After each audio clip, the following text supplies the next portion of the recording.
the Mad King of Nianzvht. In the Nianzvht province, the sun was on its unstoppable journey below the mountains and the black wildwood far along the horizon. The air was abuzz with a sharp din as gossip spread about the beheading soon to take place in the castle of Nianzvht. Ironically, the castle was in chaos. No one had seen King Kalen or Falson for hours. The servants of the castle surmised that they were planning how best to enact the beheading, so as to send a message to all those who still believed in the promise. It would be a final and bloody conclusion to the old wives' tale that grew from whispers and gossip after Emperor Gerwolf's life ended long ago. However, with Kalen and Falson nowhere to be seen, their absence presented the perfect opportunity for Shayla and Tanner to move stealthily across the battlement and infiltrate the West Keep Tower. Once inside, they found themselves inside a dark oval foyer. There were 6 cells open and only 1 locked cell. Tanner got on his knees and retrieved a dagger from his rear belt. He tried to use the dagger to break the lock as Shayla peeked through the cell bars. "Damori? My dearest, we are here to free you." Damori bounded from a dark corner of the cell to the door. She slipped her hand between the bars and grabbed Shayla's hand as if her life depended on it. Mother,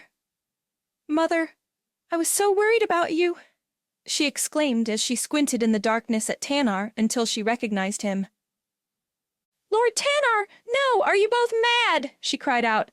"The king will surely kill you if he sees you."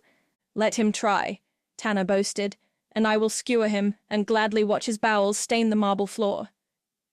"Besides, Damori, now you see my promise to die for you carried more weight than you imagined," he teased as he continued to work on the lock. "Damori," Shayla interjected, "I have kept too many secrets from you, and they wore my heart down like an anchor, but no more. You have a destiny." Damori backed away from the cell. She wanted to hear no talk of destiny. "Destiny has led me here. Destiny killed King Nasian.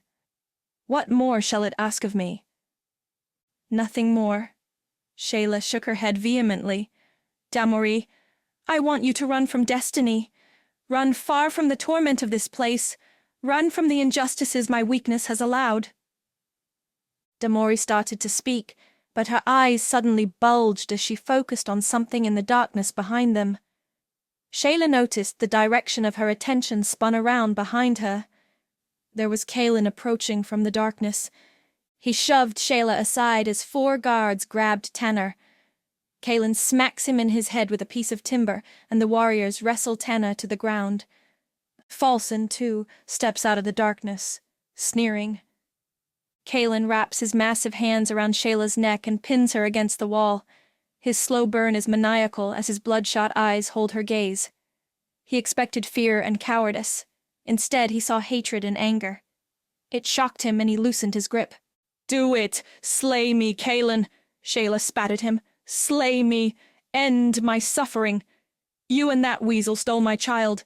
You have murdered me 1,000 ways in one lifetime. Once more shall not matter." Kalen hesitated as he held Shayla firmly in his clutches. He was confused by her treachery and by the presence of Tanner, unconscious at his feet. Falson saw his trepidation and jumped in. "This foul vermin of a wife has betrayed you in the most treasonous of ways. She has conspired with your enemies." "Not your enemy," Shayla corrected. "She is your daughter, Kalen. Your daughter." Kalen shook his head and squeezed Shayla's throat tighter. "Damori has brought me nothing but despair," he muttered. Damori pressed her chest against the bars and called out to Kalen. "Then end your suffering, my lord," she cried out. "Spare my mother and take my life. I willingly give it." Kalen tossed Shayla aside and she tumbled like a dry weed into the dark dungeon. He snatched his dagger from his shoe and turned to Damori, sneering. She closed her eyes and pressed her chest against the bars. Kalen drew back, but when he thrusted, Shayla leapt in the dagger's path to shield Damori.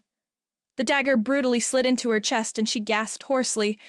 She had one final moment to reach out and caress Kalen's horrified face, and then she was dead. "What have I done?" Kalen mumbled. Then he shouted, "What have I done?" Shayla's lifeless body slid off the knife and collapsed on the floor.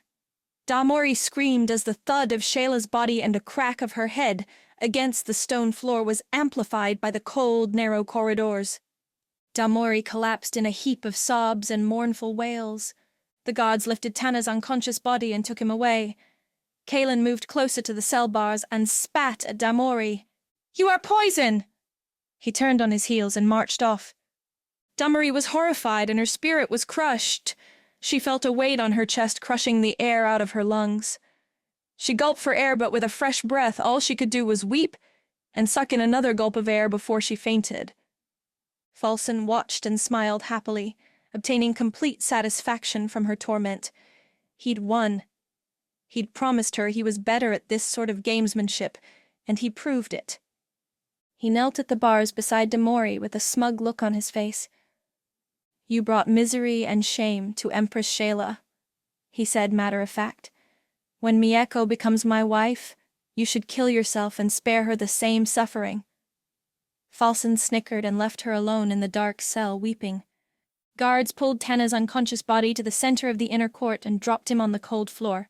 Other guards, warriors and castle servants were scattered around the barren court. Kaelin pushed his way through the audience carrying a sword by the blade. A servant rushed in with a bucket of water and splashed it on Tana's face. He awoke and scrambled up just as Kaelin tossed the sword at the stone floor at his feet. "You have disgraced my family and my kingdom," he proclaimed as he drew his sword. "For this you must die." Tana sniggered unconcerned as he eyed the sword. "You are a mad, miserable fool who dishonors the legacy of Emperor Gerwolf. For this I shall happily gut you." Tanner eyed the sword again and moved closer. This was a formal challenge, and there were rules and protocols for men of honor. Still, he didn't trust Kaelin. He inched closer until the tip of the sword's hilt touched his heel. He bent over to grab the sword, and Kaelin charged.